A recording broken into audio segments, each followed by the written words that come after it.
Егер картаңызда 1000 теңге болса, міндетті түрде байқап көруге кеңес беремін. Қосымша тегін, жарнамасыз және мазаны алмайды. Жай ғана жүктеп алып, тіркелесіз де, бірден ойнауды бастайсыз. Ұтып алдыңыз ба, ақша 5 минуттың ішінде шотыңызға түседі. Бәрі өте оңай, жылдам және түсінікті. Мен сіздің орныңызда болсам, міндетті түрде байқап көрер едім. Бұл күніне 70 000 теңгеден табыс табуға керемет мүмкіндік. Years of our life and how we give love to ourselves and how we give love to others. And so I was thinking, do you have a core memory or an experience with your family from childhood that kind of embodies the feeling you have about them now or that keeps you tied close to them? I'd say sort of more than a memory is just a feeling that I could say all of my brothers and I had, was that because our dad's a comedian, his job only ever existed once we had gone to bed, and our mum worked from home, she was a photographer. So to us as kids, our parents didn't really work, they just were always home. So we had this amazing foundation where no matter any time of the day, either mum or dad would be at the house, and we felt so kind of solid as a family, which is why I kind of have this dream of one day having kids and putting my work to bed and just kind of being there as a dad, because I really admire how my dad was around. You know, being a comedian is a very, very volatile job. The highs and lows are so extreme, and as kids, we never saw that. The only version of my dad I ever saw was the happy dad, let's go to the park. We used to play this game called Golf Goals, where we would go down to the park, there's like this big blue metal goal, and we would just fire golf balls into that goal every day, and he would give us 10p every time a ball went in the goal, and that was kind of the foundation of our golf and all that sort of stuff. So for me, broader than a core memory was the idea of always feeling connected and safe within my family unit. And I think a large portion of that is that my mum and dad have always been such a solid team, and they've always been there for us. Yeah, wow. Have they, as you've grown older, have they kind of opened up about some of the challenges that they were going through that they obviously didn't show you and your family when you were kids? Because I can imagine, we always talk about this, right? Like being a comedian is extremely difficult because you're making everyone else laugh. At the same time, it's a career path that, like you said, is completely volatile. Sure. Have they opened up as time's gone on, and how has that felt when you've gone from like seeing your parents always being happy to being like, oh wait, there was all this other stuff going on?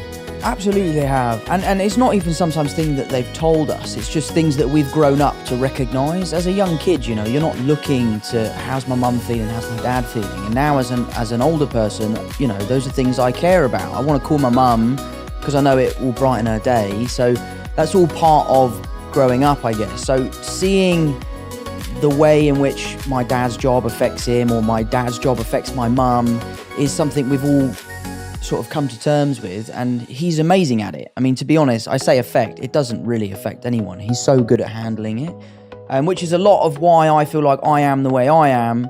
For example, The Crowded Room's come out, the critics absolutely hated it. They thought it was the worst thing they've ever seen, and it doesn't really upset me. And I think a large part of my feeling towards that has come from my dad being able to do a gig, the gig not going well, him brushing it off his shoulder and just right onto the next one. Yeah, wow. And first of all, I want to point that out as well. So I've been watching The Crowded Room. Right. And me and my wife have been watching it together, and we're actually really enjoying it. Good, thank and you. so we're actually loving it because I love a show that has mystery. Sure. That's trying to like get me to figure it out and get me to think about it. I'm kind of confused, and I love stuff like that. Like I'm a massive Christopher Nolan fan. Yeah, absolutely. So all my favorite movies are Nolan movies, and the reason why I love them is because I have no idea what's going on. Sure. And that's and you got to figure it out. And you got to figure it out. And I love puzzles, and I love escape rooms, and I love anything an escape room. Yeah, I love anything that's got me thinking, what is going on here, and why can't I figure it out? Mate, do you know what you should watch? I admittedly watch it to go to sleep if I'm ever feeling stressed or like overstimulated. I watch this guy called Chris Ramsey. He's like a YouTube guy. He's a magician, but I just watch him solve puzzles.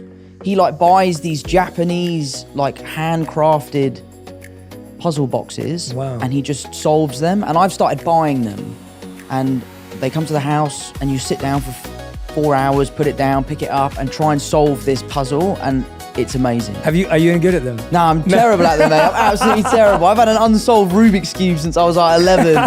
But yeah, so I watch his videos because there's just something about like the sound of the wood.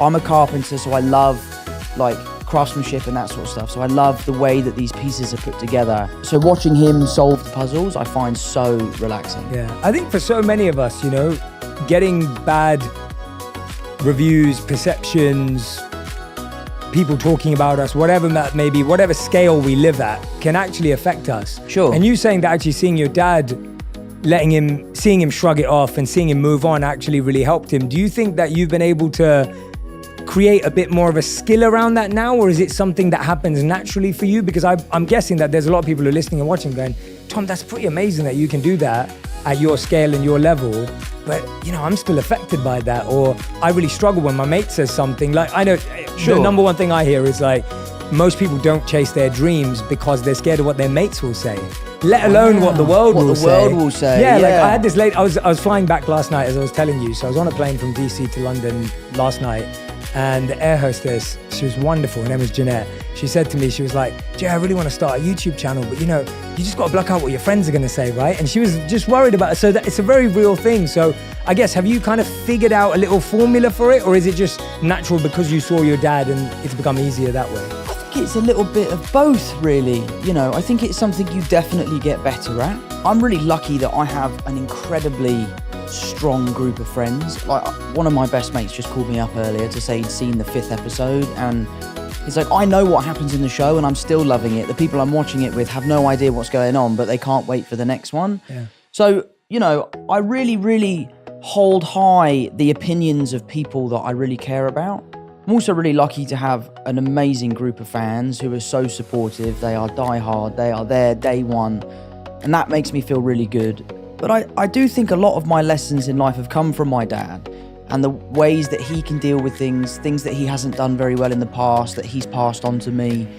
And I live by this really, I don't actually know if Christian Bale did say this, but I think he did. Bale, so I love Christian Bale. Bale. He said I it. Yeah, love we'll say he said it. Yeah. But I think the quote is, if you have a problem with me, text me. And if you don't have my number, you don't know me well enough to have a problem with me. That is so good. And I think that is such a great piece of advice, because as a celebrity, you live on this stage, you live out there, you kind of give out a version of yourself that you want people to see. Mm-hmm. And that can be the version of yourself that they can have a problem with or they can love. And there is I feel like I'm quite authentic in my public persona, but I just try to really care about what my family thinks, what my friends think, what the people in my local community think. I live in Kingston, I know everyone that lives there. I can't walk 5 feet without bumping into one of my mum's friends. So it's something I've been working on.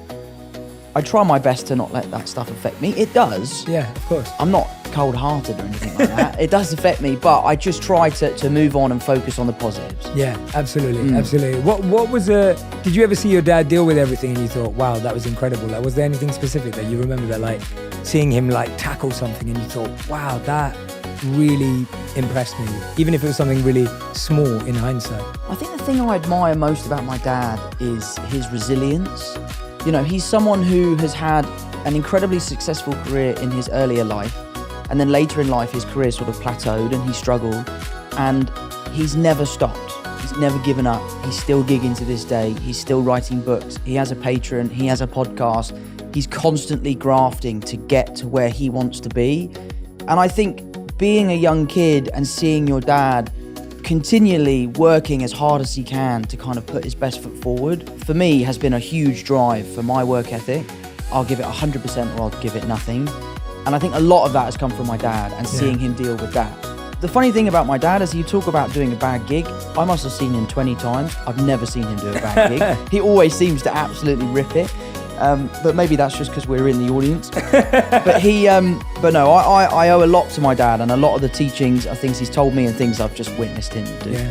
And was there ever a piece of feedback or a rumor or something you saw that did affect you, where you actually thought, well, or at least made you stop and go, God, I'm trying to see the positives, but this one's tough. Like this actually made me have to pause and figure it out. Something that did really upset me, I was in New York, I was shooting The Crowded Room, and I was having a really hard time with the job just because of how taxing it was, the emotional capacity that I was having to get to every day.